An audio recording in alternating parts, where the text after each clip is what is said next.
నాతో పాటు స్పెషల్ అనాలిసిస్లో పాల్గొంటున్నారు తెలంగాణ 10 టీవీ ఇన్పుట్ ఎడిటర్ కళ్యాణ్తో మాట్లాడే ముందు అటు మిషన్ 16 అంటూ టార్గెట్గా వెళ్తున్న టీఆర్ఎస్ ఒక్కొక్క స్థానంకు సంబంధించి ప్రస్తుతం పరిస్థితులు ఎలా ఉన్నాయి, ప్రత్యర్థుల బలాలేంటి, బలహీనతలేంటి, ఈ అంశంపై ఒకసారి విశ్లేషణ చూద్దాం. మొదటగా ఒక్కొక్క స్థానంగా వెళ్ళే ప్రయత్నం చేద్దాం.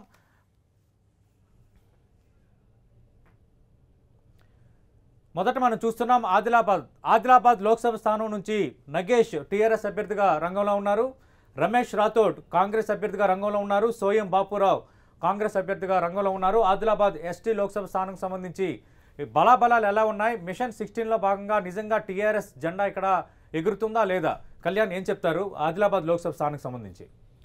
సతీష్, ముందుగా మనం ఈ ఎన్నికల గురించి ఒక విషయం చెప్పుకోవాలి. 3 ప్రధాన పార్టీలు 17 తెలంగాణలో ఉన్న 17 పార్లమెంట్ సెగ్మెంట్లో లోక్సభ స్థానాల్లో కూడా 3 పోటీ చేస్తున్నాయి. ఇది ఒక ప్రధాన అంశం. దీంతో పాటు టీడీపీ ఆవిర్భావం నుంచి ఇప్పటి వరకు ప్రతిసారి తెలంగాణలో జరిగిన అన్ని ఎన్నికల్లో పోటీ చేసిన తెలుగుదేశం పార్టీ ఈసారి మాత్రం ఎక్కడ 17 లోక్సభ స్థానాల్లో ఎక్కడ పోటీ చేయట్లేదు.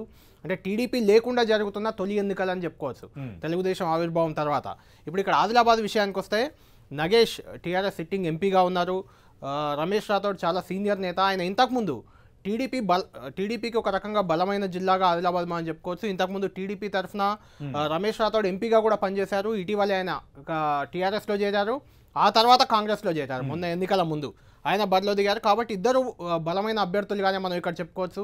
అయితే సంస్థాగతంగా మాత్రం టీఆర్ఎస్కి ఇక్కడ చాలా బలం ఉంది. ఈ లోక్సభ స్థానంలో అన్ని ఎమ్మెల్యే స్థానాలు కూడా టీఆర్ఎస్ ఎమ్మెల్యేలే ఉన్నారు. అది ఖచ్చితంగా నగేష్కి కలిసి వచ్చే అంశంగా మనం చెప్పుకోవచ్చు సతీష్. అంటే ఇప్పుడు మాజీ ఎమ్మెల్యే సోయం బాపురావు బీజేపీ నుంచి పోటీ చేస్తున్నారు. అంటే మొన్నటి జరిగిన అసెంబ్లీ ఎన్నికల్లో బీజేపీకి ఘోర పరాజయం ఎదురైనా కొన్ని ఎస్టీ రిజర్వ్డ్ నియోజకవర్గాల్లో కొంత గణనీయమైన ఓటు బ్యాంకును పెంచుకోగలిగింది ఆ పార్టీ. అసలు ఏమైనా ఇంపాక్ట్ చూపిస్తారా సోయం బాపురావు? మాజీ ఎమ్మెల్యేగా ఉన్నారు. మొన్న ఎన్నికల ముందు లోక్సభ ఎన్నికల నోటిఫికేషన్ వచ్చిన తర్వాత బీజేపీలో చేరారు. కేవలం ఎంపీ టికెట్ కోసం ఆయన బీజేపీలో చేరారు. ఆయన ప్రభావం కొన్ని ఎస్టీ కాన్స్టిట్యున్సీలో ఖచ్చితంగా కొంత ఉంటుంది. కాబట్టి ముగ్గురు ఎస్టీ నాయకులే, ఎస్టీ నేతలే, కీలకంగా ఉన్న ఎస్టీ నేతలే. కాబట్టి ఖచ్చితంగా ఇక్కడ పోటీ మాత్రం టీఆర్ఎస్కి కొంత ఎడ్జ్ ఉంటుంది.